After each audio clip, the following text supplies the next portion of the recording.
आठवां बाब ईज़ा रसानी।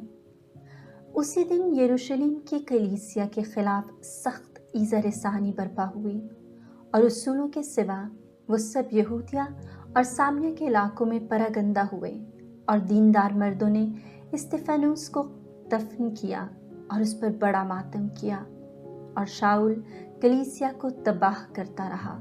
वो घर घर घुसकर और मर्दों और औरतों को घसीट कर कैद कराता था। बस जो परागंदा हुए थे वो कलाम की बशारत देते फिरे। और फेलबूस सामरिया के एक शहर में जाकर लोगों में अलमसीह की मुनादी करने लगा। और उन करिश्मों को सुनकर और देखकर जो फेलबूस दिखाता था, लोग उसकी बातों पर बिल-इत्तेफाक मुतवज्जा हुए, क्योंकि बहुतेरों में से जिनमें नापाक रूहें थीं वो बड़ी आवाज़ से चिल्लाकर निकल गईं और बहुत से मफलूज और लंगड़े शिफायाब हुए। इसलिए उस शहर में बड़ी खुशी हुई। शमाउन साहिर। उससे पहले उस शहर में शमाउन नामी एक शख्स जादूगरी करता था। वो सामरिया के लोगों को हैरान रखता और कहता था कि मैं कोई बड़ा शख्स हूँ, और छोटे से बड़े सब उसकी सुन सुनकर कहते थे कि ये शख्स खुदा की वो कुदरत है जो बड़ी कहलाती है। और वो उसकी मानते थे क्योंकि उसने बड़ी मुद्दत से अपनी जादूगरी के वसीले उन्हें लुभाए रखा था। लेकिन जब उन्होंने फेलबूस का यकीन किया जो खुदा की बादशाही और यीशु मसीह के नाम की बशारत देता था, तो सब लोग मर्द और जन बपतिस्मा लेने लगे। और शमाउन ने भी यकीन किया और बपतिस्मा पाकर फेलबूस से लिपटा रहा और करिश्मे और बड़े बड़े मौजज़े ज़ाहिर होते देखकर निहायत हैरान हुआ। जब रसूलों ने जो यरूशलेम में थे सुना कि सामरियों ने खुदा का कलाम कबूल किया है, तो उन्होंने पतरस और यूहन्ना को उनके पास भेजा। जब वो पहुंचे तो उन्होंने उनके लिए दुआ की कि रूहुल कुद्स पाएं, क्योंकि वो उस वक्त तक उनमें से किसी पर नाजिल ना हुआ था।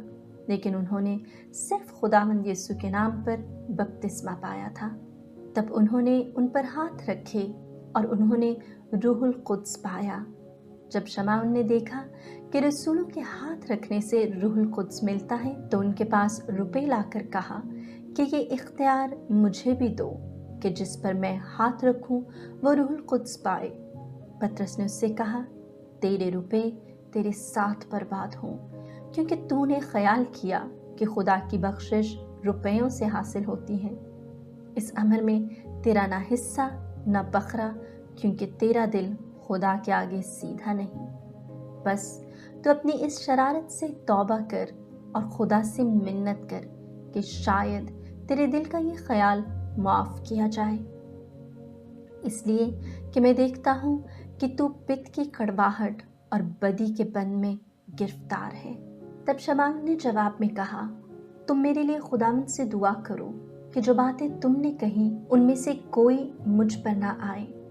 फिर वो गवाही देकर और खुदावंद का कलाम सुनाकर यरूशलेम को वापस हुए और सामरियों के बहुत से गांव में बिशारत देते गए। हबशी का इस्तबाग। और खुदावंद के एक फरिश्ते ने फेलबूस से कहा कि उठ और जनूब की तरफ उस राह पर जो यरूशलेम से गज़वा को जाती है जा, ये बियाबानी है।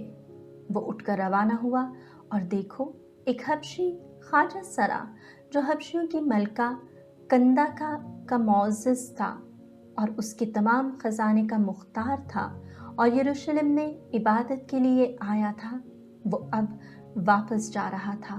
और वह अपनी रथ पर बैठा हुआ इशाया नबी का सहीफा पढ़ रहा था।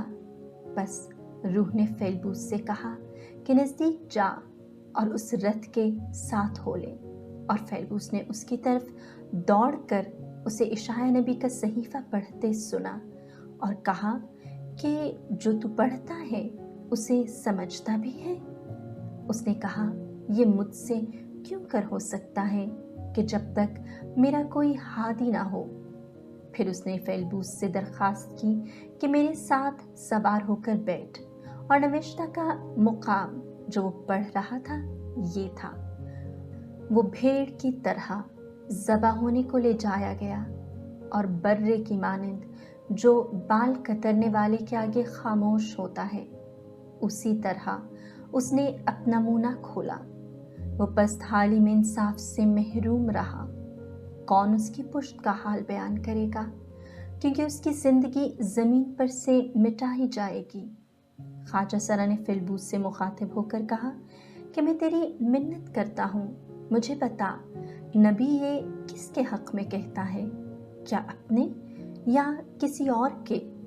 तब फिलबूस ने अपनी ज़ुबान खोलकर उसी नविश्ते से शुरू करके उसे यीशु की बिशारत दी, और राह में चलते चलते वो कहीं पानी पर पहुँचे। तब ख्वाजा सरा ने कहा, देख, पानी मौजूद है, अब मुझे बपतिस्मा लेने से कौन सी चीज़ रोके? फिलबूस ने कहा, अगर तू अपने दिल और जान से ईमान लाता है तो ले सकता है। उसने जवाब में कहा, मैं ईमान लाता हूँ कि यीशु मसीह खुदा का बेटा है। बस उसने रथ को खड़ा करने का हुक्म दिया, और फिलबूस और ख्वाजा सरा पानी में उतर पड़े, और उसने उसे बपतिस्मा दिया। जब वो पानी से निकले तो फिलबूस रूहे खुदावंद से उठाया गया, और ख्वाजा सरा ने उसे फिर न देखा। तब वो खुशी करता हुआ अपनी राह पर चला गया, और फिलबूस अशदूद में आ निकला, और कैसरिया में पहुंचने तक सब शहरों में बिशारत देता गया।